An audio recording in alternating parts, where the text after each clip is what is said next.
சரவணன் மீனாட்சி, கல்யாணம் முதல் காதல் வரை போன்ற தொடர்களில் அம்மா வேடங்களில் நடித்து வந்தவர் குயிலி.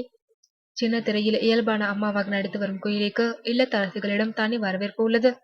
குடும்பத்தில் இருக்கும் அம்மாக்கள் எந்த மாதிரியான ரியாக்ஷன்களை வெளிப்படுத்துவார்கள் என்பதை மனதில் ஏற்றுக்கொண்டு நடித்து வருகிறேன். அதனால் என்னுடைய நடிப்பு குடும்ப பெண்களுக்கு ரொம்பவே பிடிக்கிறது என்று கூறியுள்ளார் குயிலி.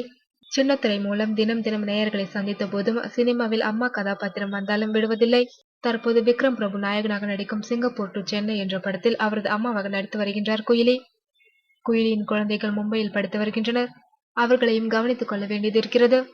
குழந்தைகள் படிப்பிற்காக மும்பையில் செட்டில் ஆக போகிறார் என்ற தகவல் தற்போது பரவியுள்ளது. அலட்டல் மாமியாராக சீரியல்களில் நடித்து வந்த குயிலி அதிமுகவில் இணைந்து அதிரடியாக பிரச்சாரம் செய்து வந்தார். தணிக்கை குழு உறுப்பினராகவும் பிஸியாக உள்ளார். அரசியலிலும் பிஸியாக உள்ளார். சர்வதேச பட விழாக்களிலும் தீவிரமாக இருக்கின்றார்.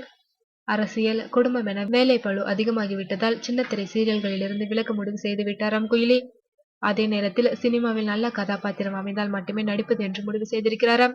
இனி அலட்டல் மாமியாரை பார்க்க முடியாதா என்று கேட்கின்றனர் அவரது ரசிகர்கள்.